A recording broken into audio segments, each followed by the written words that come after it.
That was it. The podcast that changes your mind by listening to inspiring people. I'm Marion, and I'm bringing you to the Drikung Kagyu Rinchenling monastery in Kathmandu, Nepal.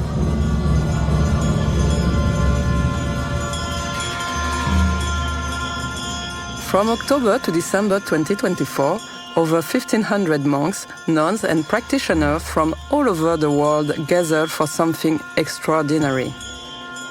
His Holiness Chetsang Rinpoche shared the Dam Ngak Dzo teachings, the treasure of precious instruction over 1,000 years old. But this is not just about ancient wisdom. This is about modern transformation.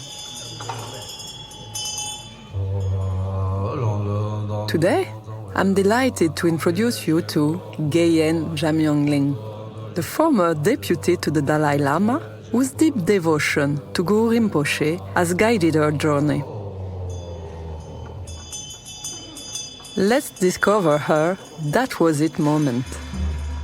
This interview was recorded in India. So, hello, we are in the library today and we meet and you offer me 10 minutes to speak with you and I'm very happy. Can you tell me your name? My name is Genyen Jamyangling. And where do you come from? I came from Tibet. From Tibet? Drikung Kagyu. Oh, and then you escaped from Tibet? Yes, I did, in 1959. And where did you go at that time? Oh, it literally took a year to get to the border of India. And from there we were stuck at the border because the Indian government didn't allow us to enter India because they were ready to send us back to Tibet because of China. And then we heard His Holiness Dalai Lama reached Colombo. Then the Indian government considered to let us in little by little. That's how we entered India through Assam. And it's called Assam Missionary. It was so hot and there was no proper road. And we had to come through the forest and stop in the forest and the leeches, They were infested and I was so scared of them because I've never seen one before in Tibet. We don't have them. And everybody slept around me. Nobody was bitten. When I get up, I had so many in my sleeves, on my legs, everywhere. And then whole day, I have to walk, blood dripping down through my legs and my arm, like that. It was really a rough time. And how old were you at that time? That time I was 13 years old. And then we call it transitional year. So it was very rough at the beginning when I was 12 and then 13. But my uncle said transitional year, it will be very rough because every time it happens for everybody. And so after that, you spent some time in India, you studied in England. What did you do? Yeah, we were in missionary for so long. After that, we were sent to India, to Dharamsala. From Dharamsala, I was kept there to go to school. And from there, from Dharamsala, we were sent to Missouri, to Tibetan refugee school. It was just started. And while I was there, in Missionary, I met Mrs. Frida Bedi. And she right away told my uncle through some interpreter, said, don't worry about her. I will send her to school where my daughter is. I was very lucky. I always liked to study and I tried very hard. So you have been also deputy for the Tibetan government? Before that, after I returned from England, after I went to England and after studying in England, I came back to India and worked in Missouri as the sponsorship secretary. And I was able to send over 100 boys and girls to different good schools in India, like Sherwood College and Wambach Allen School and so many. And that's how it is. And then while I was there, and then one day I got a letter saying, you have to come to Dharamsala because you are chosen as a Ujang deputy. and then I went to Dharamsala, and then I was deputy for 3 years. After that, I got re-elected for 3 more years. Then, after that finished, so after that we went to Canada, because that also happened accidentally. The Canadian commissioner and my husband had connection. He said, you just go, on holiday, whatever, as a special guest, meet and everything, give us visa, and then we came to Canada. And now it's 42 years. It has been 42 years Yeah, that you are 42 in years. Canada. Yeah, in Canada. And then there, it wasn't easy too. So we have to find a job. And what I was trained is for administration and secretarial things. And very little money and no good. And with big family, you need benefits. And also with 4 kids, I went to college again. We had to test again. And so went to Loyalist College. And there I did everything. And my teacher said, Genyen, you should become a writer. I had no choice, but I have to do some work because I have to feed the kids. And so there was a training for electronic things. So I joined that one. There I learned how to do electronic things and soldering and this and that. I did good. And then I went for several interviews. Then one day I got a job at the Honeywell Center. And that was, Honeywell is one of the top-notch companies in the world. They say 300 top-notch companies. That's one of them, Honeywell. And so I got job there. And when I got interviewed at the Honeywell and inside there, then there was a very kind lady. She said, this job is not for you. If anything happens, it's very rough where you work. If they are doing something wrong, come straight to me and let me know. Okay, I did.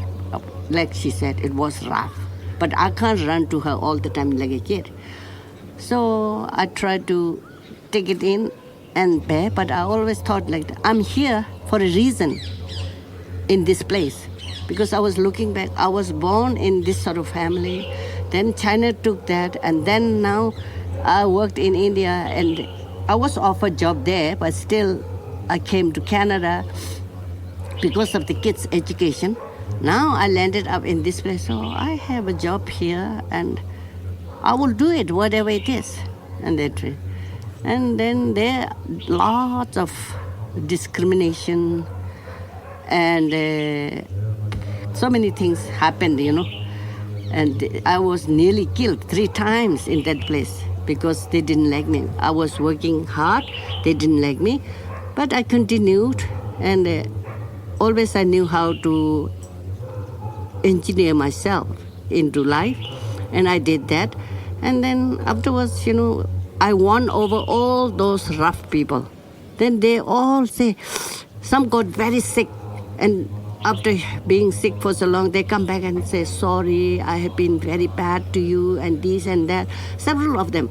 And I didn't do anything bad to them, but it happened. I think I was protected by Achi and Guru Rinpoche. Yeah, that's how I felt. Every time I entered the gate, I always think of Guru Rinpoche on top of my head. And then when we were working at the company, electronic things, we have to test things. I just pack, like all sorts of things I learned in that place, good and bad, especially amongst women. So much I learned, I wouldn't have learned anywhere else. And so I'm very grateful for that. And to this day, I take Honeywell in my heart and feel grateful for, not because I got a job, I learned so much in that place.